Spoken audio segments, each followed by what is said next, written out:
Hi friends, welcome to my channel చిన్నారి కథలు. Friends అందరూ ఎలా ఉన్నారు? బాగున్నారా? నేను కూడా చాలా బాగున్నాను ఫ్రెండ్స్. మీరు కూడా చాలా బాగుండాలి. ఫ్రెండ్స్ చిన్న రిక్వెస్ట్, ఫస్ట్ టైం కనుక మా ఛానల్ చూస్తే ప్లీజ్ ఒక లైక్ చేసి వీడియో చూడండి ఫ్రెండ్స్ ఈరోజు విక్రమాదిత్య బేతాళ కథలు చెప్పుకుందాం.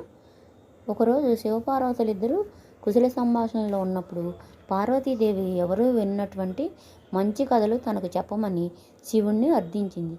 అవి ప్రపంచంలో మరెవరికీ తెలియకూడదని కూడా ఆమె షరతు విధించింది. ఆమె కోరిక తీర్చడానికి శివుడు ఆనందంగా అంగీకరించాడు. తెల్లవారుజాము వరకు ఆమెకు అనేక కథలు చెప్పాడు. శివుడు ఆమెకు కథలు చెప్తున్నప్పుడు ఆయనను ప్రార్థించడానికి వచ్చిన బ్రాహ్మణుడొకడు శివపార్వతుల సంభాషణ విని ఒక మూలన్న ఆ కథలన్నీ తాను కూడా విన్నాడు. ఆ తర్వాత ఆ కథల్ని బ్రాహ్మణుడు తన భార్యకు కూడా చెప్పాడు. ఆమె తన ఇరుగు వారందరికీ ఆ కథల్ని వినిపించింది. ఆ విధంగా ఆ కథలన్నీ ప్రపంచం మొత్తం తెలిసిపోయాయి.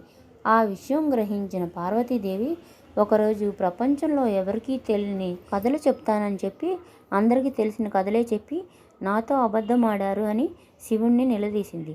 అప్పుడు శివుడు తన దివ్య దృష్టితో ఆ కథలు అందరికీ తెలియడానికి బ్రాహ్మణుడే కారణమని గ్రహించాడు. ఆ బ్రాహ్మణుని పిలిచి, నేను రహస్యంగా చెప్పిన కథలు నువ్వు విని అవి అందరిలో ప్రచారం చేసి తప్పు చేశావు. అందుకు నిన్ను శపిస్తున్నాను. నువ్వు దెయ్యంగా మారిపోతావు అన్నాడు. శివుడి శాపం విన్న బ్రాహ్మణుడు భయంతో వణికిపోయాడు. దేవా, నన్ను క్షమించు. నేను దయ్యంగా జీవించలేను. మళ్ళీ మనిషి రూపం పొందే విధం తెలియజేయి అని శివుణ్ణి ప్రార్థించాడు. అప్పుడు శివుడు, ఏదో ఒకరోజు విక్రమాదిత్యుడు అనే రాజు ఒక ముని కోరిక తీర్చేందుకు నీ దగ్గరికి వస్తాడు. అప్పుడు ఈ కథలని నువ్వు అతనికి చెప్పు.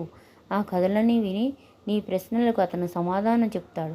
ఆ తర్వాత నువ్వు మనిషి రూపం పొందుతావు అని శాప విమోచనం చెప్పాడు శివుడు. శివుడు మాటలు విన్న బ్రాహ్మణుడును కొంత ఓదార్పును కలిగించాయి. ఆ విధంగా బ్రాహ్మణుడు దయంగా మారిపోయి అప్పటి నుంచి వృక్షంపై నివసిస్తూ ఉన్నాడు. ఫ్రెండ్స్, కథ నచ్చిందా? నచ్చితే ప్లీజ్ ఒక లైక్ చేసి వీడియో చూడండి ఫ్రెండ్స్. ఒక కమెంట్ కూడా చేయండి.